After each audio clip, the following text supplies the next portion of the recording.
parathyroid occurs despite correcting the underlying abnormality. That means parathyroid is getting elevated without any stimulation or reason.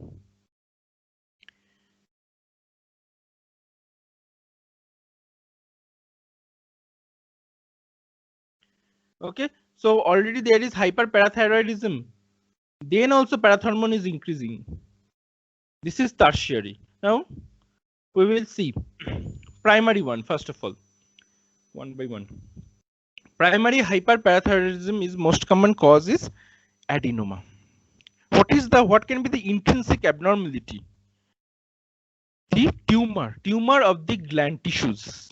Tumor of the gland tissues. That can be the tumor of the gland tissues. So single adenoma. 83% of cases are this. Other causes are multiple adenoma 6%, hyperplasia 1%, carcinoma 1%. So these are the other causes. Now sometimes mostly it is occurs sporadically, no family history, and most common is in women.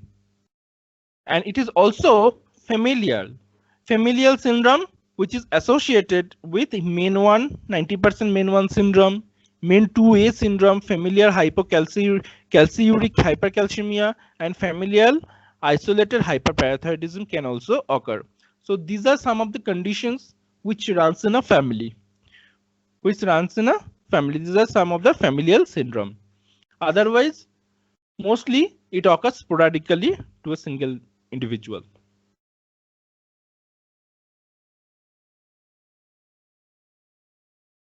Now you can also see main 1, main 2A in the previous slides, in the previous chapter we have gone through. Now the clinical features, this primary hyperparathyroidism affects bones, stones, abdominal groans, psychic moans. So you need to remember there is a rhyme in the clinical feature: bones, stones, groans, and moans. Now we will go through each one of these section. First of all, bones. Increased bone turnover. That means as parathyroid hormone, it increases the osteoclastic activity. If you know the histology or the whole life cycle of a bone, you can understand osteoclastic activity is one of the stage of bone whole bone life cycles. So what it does, the material of the bone continuously recycles. The calcium and phosphate gets deposited, and again it gets excreted or released from the bone, while new bone layer occurs, new bone formation or bone layers forms. Now this is the normal life cycle. This life cycle is made quicken by parathyroid hormone. Why? Because it increases the bone turnover or bone life cycle by increasing the osteoclastic activity or osteoclasts. Now next, subperiosteal bone resorption and erosion in phalanges and clavicles occurs. Osteitis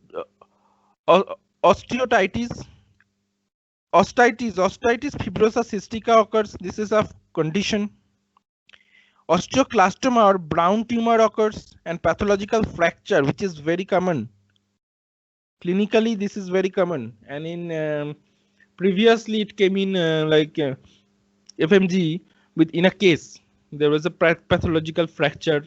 Okay, so these are some of the common features that we associated with bone in case of hyperparathyroidism. Next, stone nephrocalcinosis, that means kidney stone. And next, urinary tract calculi. Okay, so nephrocalcinosis and urinary tract calculi can be common. Next, abdominal groan. Groan means the patient may groan in pain. There will be peptic ulcer, there will be constipation, and there will be pancreatitis. Three of them will give patients groaning, will make patient groaning sound. So abdominal groans basically. Okay, abdominal related groan.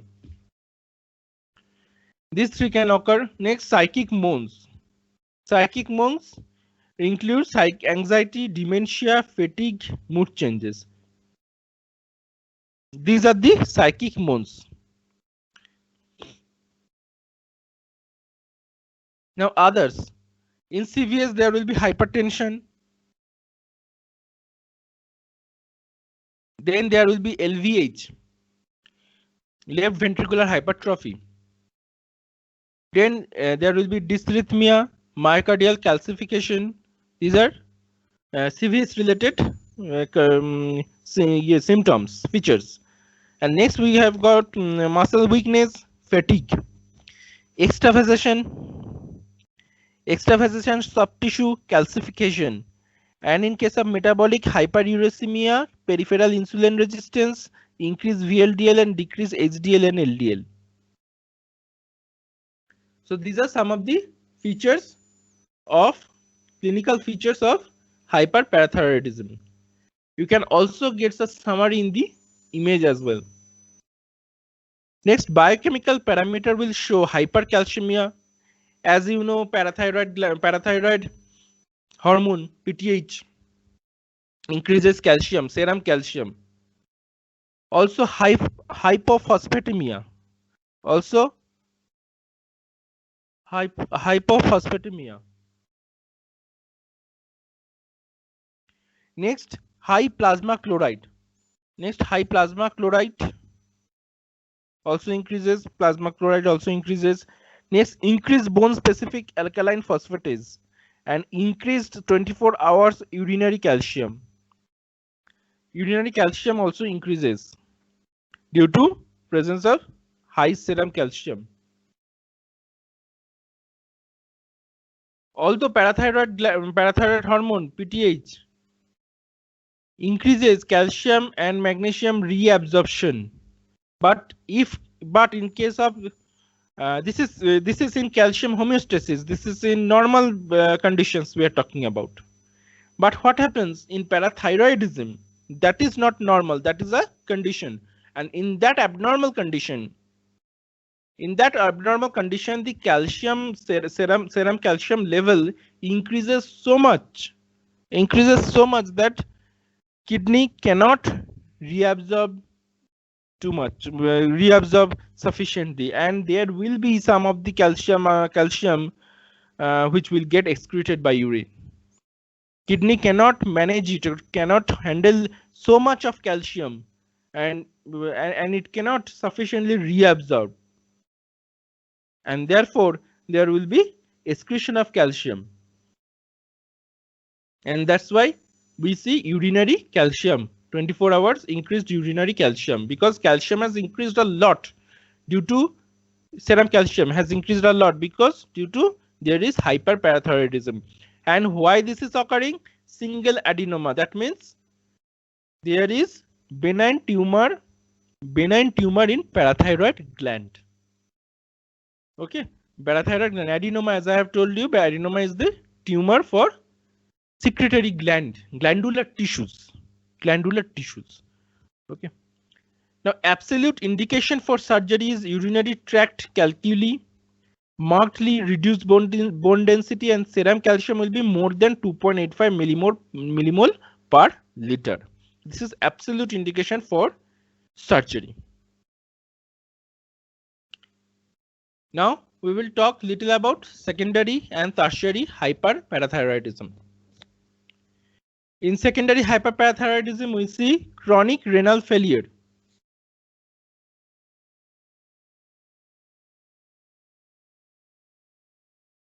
Chronic renal failure, malabsorption syndrome, vitamin D deficiencies, medullary carcinoma thyroid. Now secondary occurs when increased secretion in response to lowered calcium. So In this calcium in this, what happens? Calcium is lowered either due to intake, either due to metabolism, abnormal metabolism, or maybe due to maybe sometimes occurs because of abnormalities in the absorption, GIT absorption. That's why calcium is lowered in the body. Okay, in the body. So as it is lowered, what happens? There will be PTH increase of PTH or parathyroid hormone. Now it will continuously stimulate and pressurize the kidney to reabsorb calcium. Now kidney will do its best to reabsorb whatever calcium is left and whatever calcium is going through the kidney, and in spite of letting it excrete, it will reabsorb the calcium to maintain the homeostasis of calcium. Okay, but as calcium is very much lowered in the body in case of secondary one, kidney get continuous pressurization from parathyroid hormone, and it would lead to chronic renal failure. As I have told, there may be abnormalities in GIT absorption, which is usually manifested as or can be seen as malabsorption syndrome. Then there can be vitamin D deficiencies, then can be medullary carcinoma thyroid. So next, differential diagnosis, there will be normal or low serum calcium, increased phosphate. Treatment for secondary cases is dietary, phosphate restriction, calcium and vitamin D supplements. Treatment for secondary case is dietary phosphate restriction, calcium and vitamin D supplements also. And in hyperplasia, all 4 glands are enlarged, while in adenoma only 1 gland enlarged. Parathyroid adenomas most commonly involving inferior parathyroid, very important. Now these are all DD or differential diagnoses.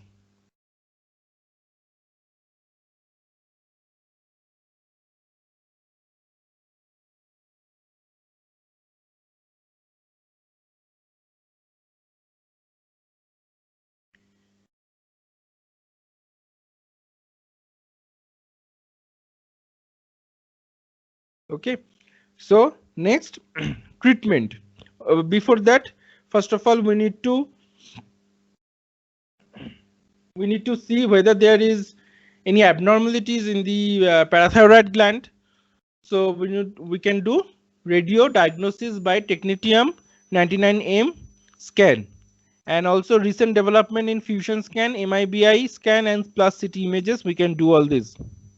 Okay, and treatment will be initial correction of hypercalcemia, rapid IV NaCl with furosemide, and we need to do single adenoma resection if single adenoma, and if 2 adenoma, then also we can go for resection. But if there is 4 adenoma, hyperplasia of all all the 4 glands are having hyperplasia, then reject 3 and half gland, 3.5 glands, or remove all 4 and implant 1 in forearm or sternocleidomastoid muscle. It can be done. Parathyroid gland can be implanted on one of the parathyroid gland can be implanted on the forearm or sternocleidomastoid muscle. Okay, so this is the treatment. And although there will be less we cannot give calcium in normal ways like through dietary, because there is malabsorption syndrome or there will be vitamin D deficiencies. Okay, so if there is malabsorption syndrome, then we cannot have calcium. We cannot have calcium through diets. And what will happen in that case? That means what? That means there will be no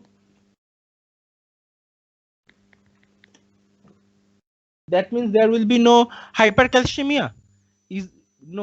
There will be hypercalcemia, because from where the calcium will come? calcium will come from the bones. If you remember, bones also act as a storage house of calcium. So calcium will act comes from bone, and that is why bone will become weaker and weaker, and we need to go for treatment also. Now treating malabsorption syndrome is not easy. Rather, we can do what? We can decrease the parathyroid hormone release by rejecting the parathyroid gland. Okay, and if sufficiently calcium, what happens in malabsorption syndrome also? Dietary calcium cannot be gained. Bone resorption occur too much more than required, and bones become weaker. And now what happens if there may be chance of adenoma in this case, because calcium is cannot be increased properly. So there can be adenoma, and we reject that adenoma. We reject those parathyroid glands to decrease the parathyroid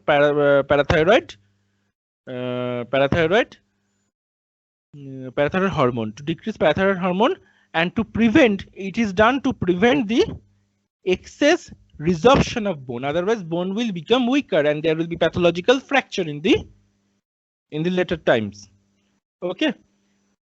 And the hypercalcemia, the acute hypercalcemia for the time being is done by parathyroid hormone, hyperparathyroidism, parathyroid hormone by bone resorption, from bone, not by dietary. That you have to remember. For bone resorption, we need to correct that also. We need to give rapid IV NaCl with furosemide. What will do IV NaCl with furosemide? IV NaCl will expand the plasma. A very simple way to prevent the mal effect of any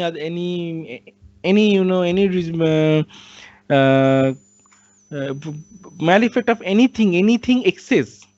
To prevent the mal effect is to expand the plasma by giving IV NaCl.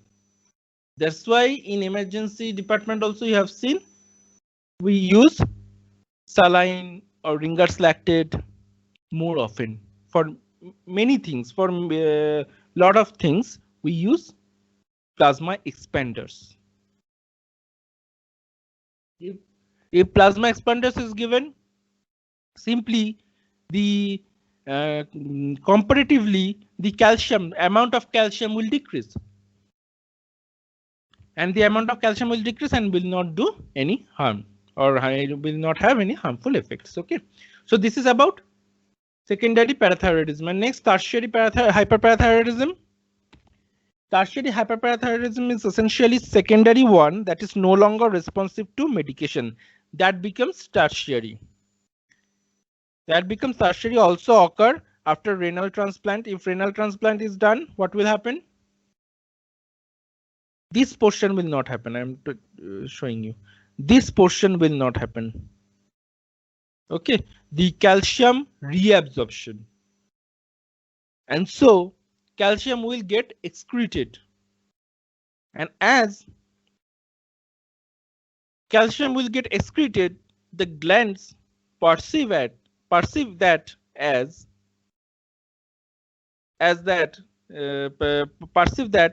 in the way that calcium cannot be reabsorbed. So we need to act more, and it becomes hypertrophied, so that more and more parathyroid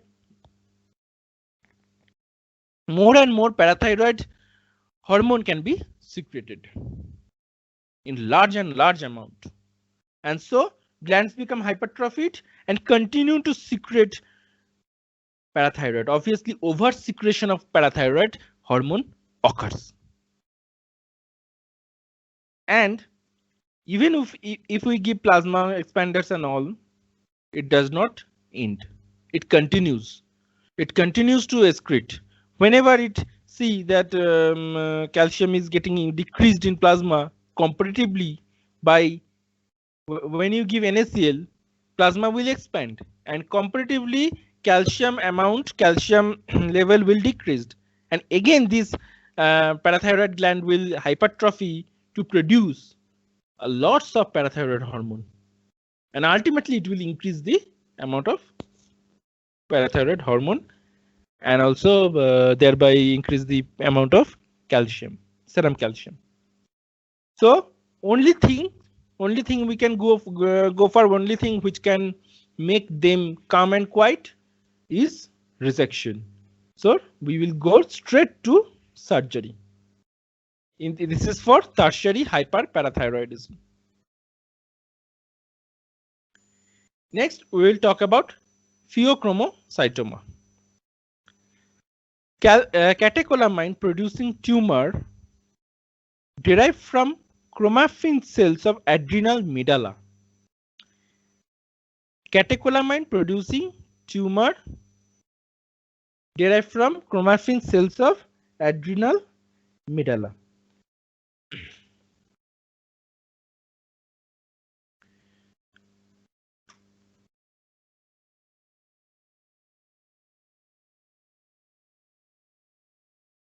Okay, so this is the definition of pheochromocytoma. So there is basically a tumor. And tumor which is derived from chromaffin cells of adrenal medulla, and it is producing what? It is producing catecholamine, that is epinephrine and dopamine. Okay, so this is the definition of pheochromocytoma.